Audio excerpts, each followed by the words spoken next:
विश्व मसीह के मधुर मीठे नाम में परमेश्वर के वचन में मैं आप सभी का स्वागत करता हूं। आप सभी को जय मसीह की आशा करता हूं। आप सभी लोग अच्छे और स्वस्थ होंगे। आज हम इस विषय पर देखने जा रहे हैं पवित्र शास्त्र पवित्र बाइबल से वचन सुनने के बाद भी हम आशीषित क्यों नहीं हो पा रहे। वचन सुनने के बाद हमें कौन सा काम करना है, वचन सुनने के बाद हम क्या काम नहीं करते जिसके कारण आज भी हम आशीषित नहीं है। उन सारी बातों को प्रभु के वचन से मैं आपके सामने रखना चाहूंगा।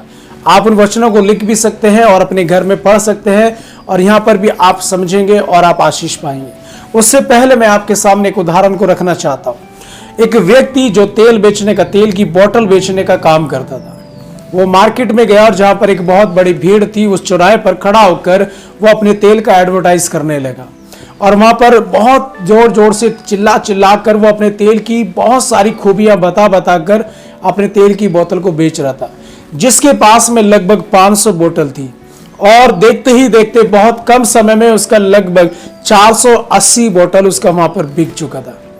अब कुछ ही बोतल उसके पास में बाकी था और वो अपने प्रचार को किए जा रहा था, लेकिन तभी तुरंत वहां पर क्या हो जाता है, एक आंधी आती है और मौसम खराब हो जाता है, हवा चलने लगती है, मौसम खराब हो जाता है। तो जब वहां पर मौसम खराब हुआ, हवा चलने लगी, आंधी आने लगी, तो लोग वहां पर रुक जाते हैं और वो व्यक्ति भी वहां पर रुक जाता है। अब हुआ क्या, जब तेज हवा चलती है तो उस व्यक्ति ने जो तेल बेच रहा था वहां पर, उसने कैप ओढ़ा हुआ था और वो कैप ओढ़े हुआ जो था तो वो कैप क्या हो जाता है, वहां पर तेज हवा के कारण उड़ जाता है। तब वहां पर जो लोगों ने, जिन्होंने बोतल खरीदा था, जिन्होंने उस व्यक्ति के प्रचार को सुना था, वो वहां पर क्या हो जाते हैं, मतलब शॉक हो जाते हैं, ये क्या हुआ। क्योंकि वो व्यक्ति जो वहां पर एडवर्टाइज कर रहा था, अपनी बोतल को बेच रहा था, तो वो इस चीज का प्रचार कर रहा था कि सर पे बाल आने के लिए उसका तेल लगाओ और आपके जो बाल आ जाएंगे। अब लोगों ने देखा कि इसके सिर पे तो बाल नहीं है और ये हमें क्या कर रहा है, तेल बेच रहा है कि सर पे तुम्हारे क्या आ जाएंगे, बाल आ जाएंगे। तो जब लोगों ने उसे देखा, उसके पास गए, उससे पूछा कि तूने हमें बेवकूफ बनाया, तूने हमें झूठ बोला। तो उसने वहां पर एक बात बोली कि मैं इस तेल को बेचता हूं, इसका एडवर्टाइज करता हूं, इसको डिस्प्ले करता हूं, लेकिन इस तेल को मैं अप्लाई नहीं करता हूं, मैं इस तेल को अपने सर पे लगाता नहीं हूं। तो आज बहुत सारे ऐसे मसीह लोग हैं, विश्वासी लोग हैं, जो प्रभु के वचन को सुनते तो हैं लेकिन अपने जीवन में लागू नहीं करते, अप्लाई नहीं करते, जिसके कारण वो प्रभु की आशीष उनके जीवन में नहीं मिल पाती है। मैं कुछ वचनों को आपके सामने रखना चाहता हूं पवित्र शास्त्र बाइबल से।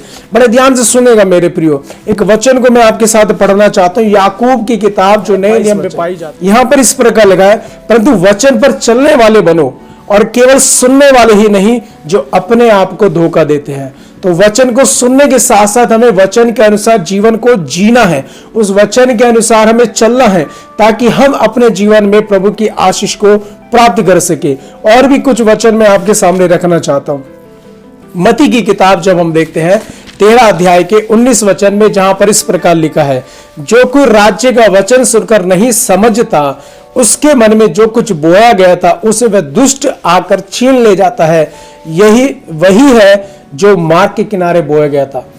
प्रभु के वचन हमने सुना, यदि हम उस पर मनन नहीं करते, उसको नहीं समझते हैं, तो वो शैतान, वो दुष्ट आकर उस वचन को चुरा कर ले जाता है, जिससे कुछ फल मिलने वाला नहीं है। एक और वचन मैं आपके साथ पढ़ना चाहता हूं, मरकुस की किताब जब हम पढ़ते हैं 4 अध्याय के 19 वचन में, जहां पर इस प्रकार लिखा है, और संसार की चिंता और धन का धोखा और अन्य वस्तुओं का लोभ उनमें समाकर वचन को दबा देता है और वह निष्फल रह जाता है। तो ये जो वचन जो हम सुनते हैं, लेकिन जब वचन सुनने के बाद में संसार की चिंता, धन का धोखा, अन्य वस्तुओं का लोभ उनमें समाकर उस वचन को दबा देता है और वो निष्फल रह जाता है। एक छोटा सा उदाहरण मैं आपको देना चाहता हूं। यदि किसान खेत में गया और बीज को बो दिया और उसके ऊपर फिर वो मट्टी डालता है, यदि वो उसके ऊपर मट्टी नहीं डालेगा तो उसके ऊपर क्या हो जाएगा, उसे चिड़िया आ जाएगी और उसको उठाकर लेकर चली जाएगी, या उसे वो फलवंत भी होगा तो धूप लग जाएगी, खराब हो जाएगा, वो अच्छे से फलवंत नहीं हो सकता।